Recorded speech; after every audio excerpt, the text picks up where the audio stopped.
It's the National Football League on EA Sports, where we'll see a brawl inside the AFC South.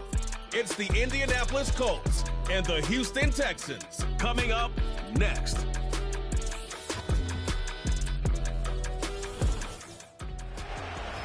EA Sports coverage of the National Football League brings us to the Space City, Houston Texans, and NRG Stadium. Set for a good one here in the AFC South. Glad you're on board with us. Mike Tirico, Greg Olson. Greg, this always the division of opportunity. Can you get everything right and make a run here? Each team has had its little moment, and as we sit here in 2024, one more time, this is a division with a chance to make something happen. Yeah, what's so cool about this division, Mike, is it seems like it's changed hands year in and year out, especially here as of late.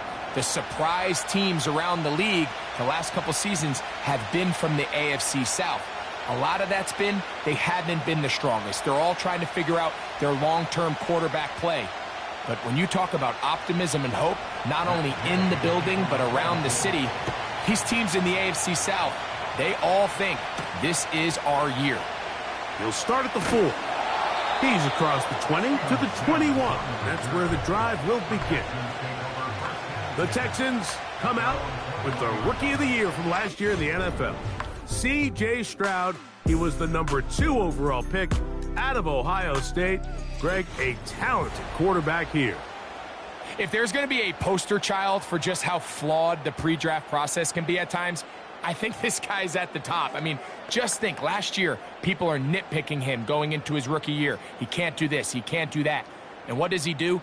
He comes out and has arguably the greatest rookie quarterback season in NFL history, not only bringing his franchise back to life, but really establishing himself as one of the best quarterbacks in the entire league. Tank Dell was the one he was looking for. It's second down. Even though it doesn't result in a sack, when you dial up the right pressure at the right time, Mike, sometimes that's all it takes to lead to that incompletion. The timing is just a little off between the quarterback and his intended target, and the ball falls incomplete. A second down throw for Stroud. And that'll go for a gain of 7, and it's going to set up third down. All right, so there's really 3 areas that a modern NFL running back has to excel at. Number 1, the traditional handoffs. Yes, you have to operate out of the backfield like a traditional running back. Number 2, you have to be excellent and reliable in pass protection, and maybe bigger than all of them, you have to be at least serviceable out of the backfield in the passing game. Oh, intercepted. What a bad start on the 3rd play. It's the safety, Julian Blackmon. So anytime a team suffers an early setback like that interception, human instinct says, Mike, we need to get away from our game plan. We need to adjust. I don't think that's the case. There's a lot of game left, a lot of chances to avenge that play and still connect downfield on some of these passes. All proven, though, Mike, they've got to identify what went wrong, let's correct it so we're able to move forward. The Colts offense going to take the field here for the first time. They'll be led out by the quarterback now in his 4th NFL campaign. There's just certain guys, Mike, when they take the field and they step into the huddle, the other 10 players, they just take a little bit of a deeper breath. They're like, man, I'm glad this guy is on our side, and he's certainly one of them. He just brings an element of confidence to everybody else around him, not only in the huddle, but on the sideline, on the defense, the coaching staff. Everyone is better as a result of him being your quarterback. And a good effort there defensively. It's knocked away and incomplete. There's a saying on defense, Mike, tips and overthrows, you've got to get those. Those got to turn into interceptions. So if you're the offense here, after you saw that ball batted in the air, man, I can promise you it felt like a lifetime waiting to see if it just falls harmlessly to the ground. Back to the air again on 2nd and 10. They'll get maybe 3 out of that one, and it's going to set up third down. The receiver thought he had a nice soft spot in that zone coverage, and he settles down to give a nice target to the quarterback. But the defense had eyes on him the entire time. Secure rally tackle prevents that from turning into a big play. On third down, they'll set up to throw. And that is incomplete. And barring an aggressive decision here on 4th down, it just seemed like a really wasted possession to go 3 and out, not able to pick up a single first down. Not only do you not able to gain any field position advantage, it really takes a lot of the wind out of your sails as you find yourself jogging off the field and the punt team coming on. Gay's kick is good. And the Colts will take a 3-0 lead. And I think this is going to end up being considered a successful drive, Mike. I think obviously you would have loved to see them come down and convert and score a touchdown.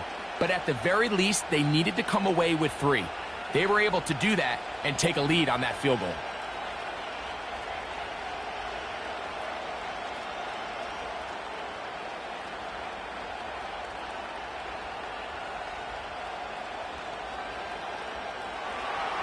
So after the field goal to open up the scoring, the kicker's back out for this kickoff.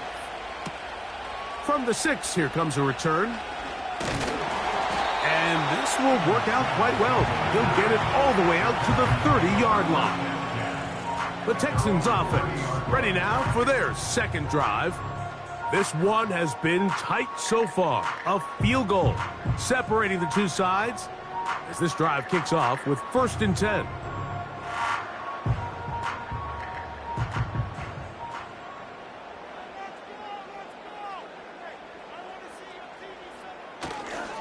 They run with the longtime Bengal Joe Mixon.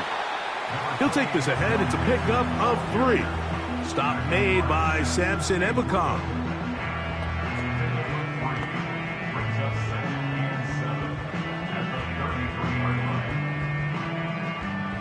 Second and 7.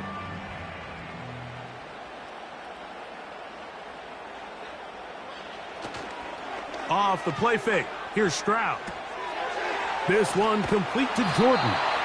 And he's going to be dropped after a pickup of about 5. There's no more efficient play in the NFL, Mike, than the play-action passing game. And you can see here why.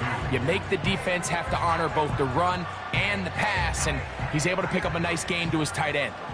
Here's 3rd and 2.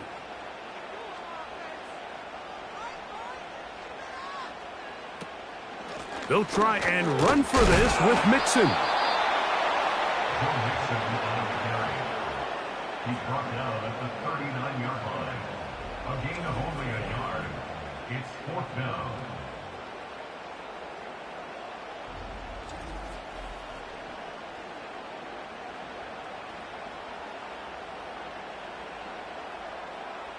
So 4th down, and it's the former Chief, Tommy Townsend, to punt for Houston. Dallas Flowers returns for the Colts. But he cannot get away. Great job down there to hold him to a short return. The Colts offense about ready to get going on their second possession. They were able to turn that opening drive into points. 3-0 our score as they start again with a 1st down.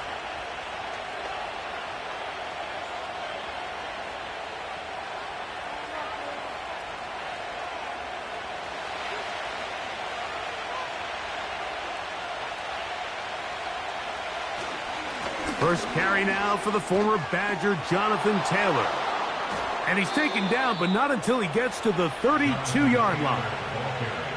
This is already a little better than the first time they had the ball, Mike. Remember, opening possession, 3 and out. Showing some signs of life here now. Nice pickup there by the back to pick up the 1st down.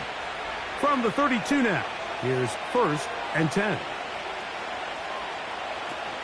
On 1st downs, they'll stay with Taylor on the ground. And he'll get forward for a couple. It's 2nd down.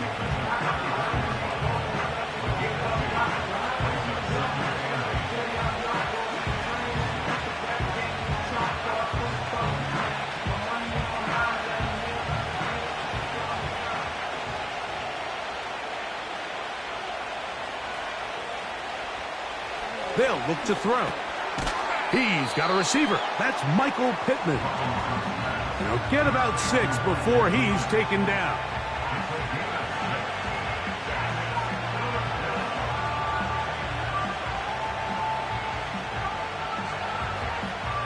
Now a 3rd and 2.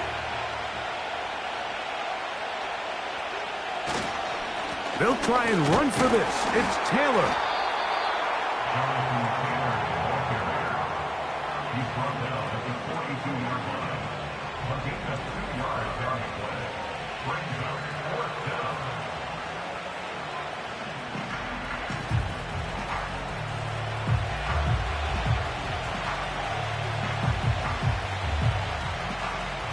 So that'll bring up 4th down. That'll bring on Rigoberto Sanchez to punt.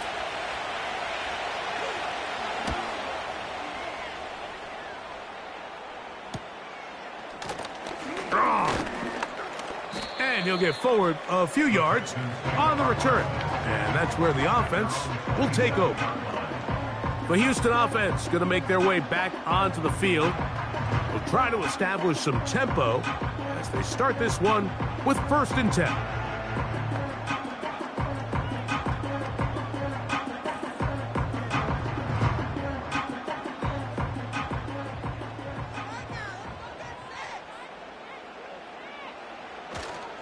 They'll go play action with Stroud. That one, oh, it's on target, but it goes as an incompletion. Looked like he had that one in his grasp, but unable to hold on, and it will be 2nd down. Oftentimes, it's the wide open ones that are the hardest to catch. It seems like the ball is in the air forever. You start overthinking it, you start really making more of it than what you should, and you let it slip away. That's to the former Buffalo Bills, Stephon Diggs. And they will bring him down. Certain guys just have a better field for running these slant routes than others, and it's a nice result. On play action, Stroud. He's got his man. This is clinic tape for any young wide receiver out there watching this guy run routes.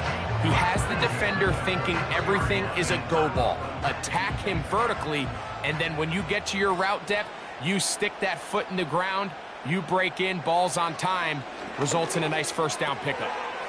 Quick throw, taken in, and he'll be taken down. Well, they certainly aren't wasting any time marching down the field. I mean, you only need one hand to count how many plays they've run, and yet they find themselves 1st and goal inside the low red zone.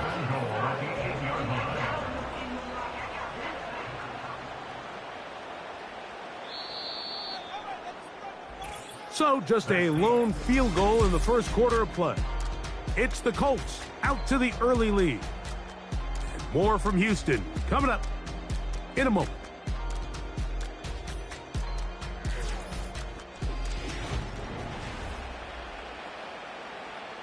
A couple of big plays, one after the other, and now it's 1st and goal. From the shotgun, C.J. Stroud. He's got it at the 3.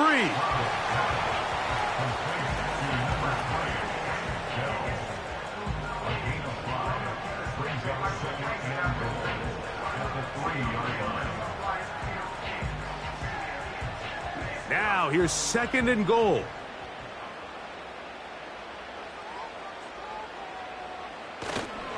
Now faking the give. Under pressure, and down he goes. They've got him back at the 10.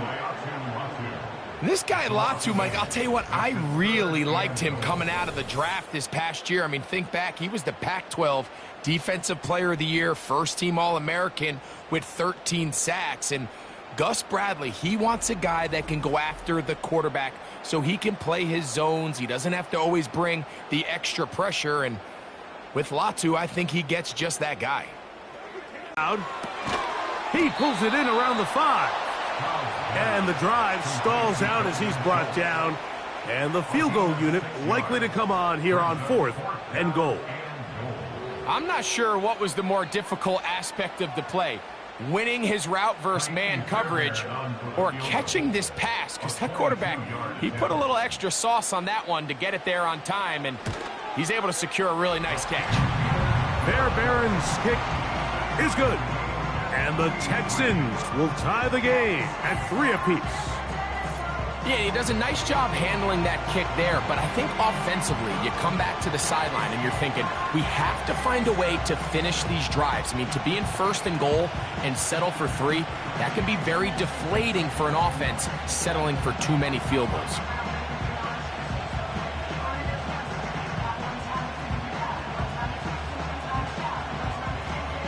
So the field goal draws us even. It is now 3-3 as the kick's away.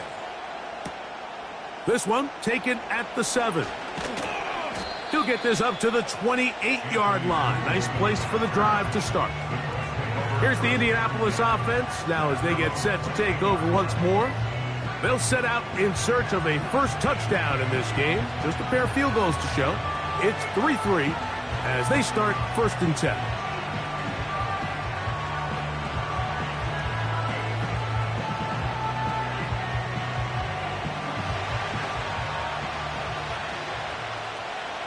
Right side pulled in by Pittman.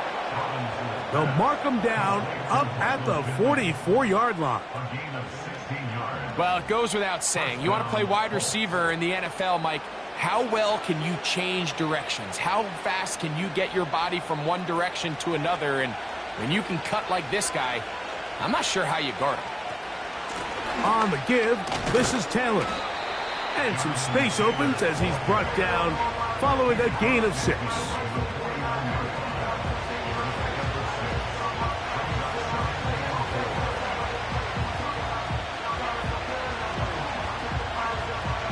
They'll come up now for 2nd down and 4. Now they'll set up to throw. And this one is intercepted. Derek Stingley comes up with it. He's going to give a short field to his offense here as they try to break the tie. So the first part of any interception is just end up with the ball in your hands, right? That's what every defensive coordinator wants. But anytime you can get yards on the return, that's just an added bonus. And that's what we see here. There's a little space, does a great job securing the catch, and all of those yards just set up for better field position as their offense takes the field. Texans offense back onto the field for their next possession. They'll have a short field ahead as they look to break our tie. It is 1st and 10.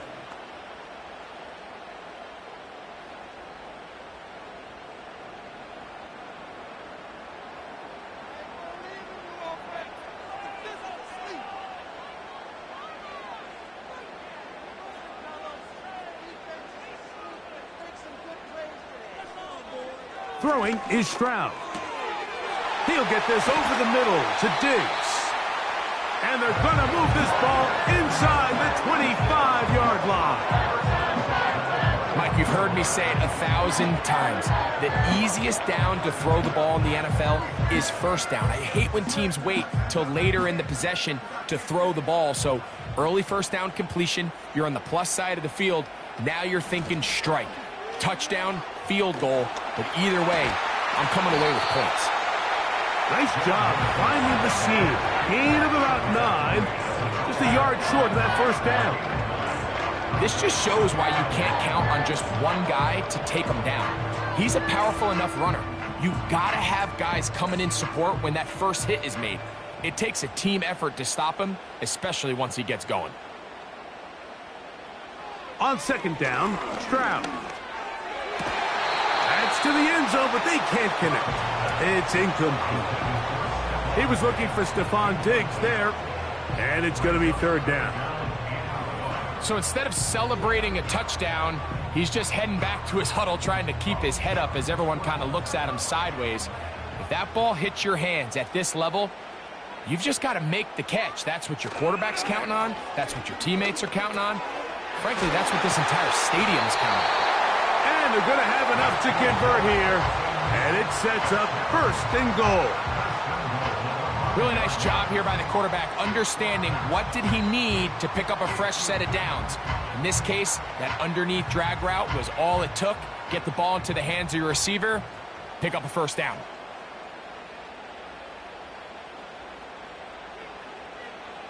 Now Stroud.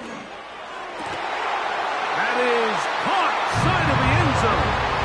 Go Mixon. Touchdown Texans. Isn't it just so nice when you have a guy like this, when you're deep in the red zone and you need to finish with 6? Not only does the defense have to account for him on the ground in more traditional fashion, but when you have this many ways to get him involved in the passing game, it is just so hard to stop.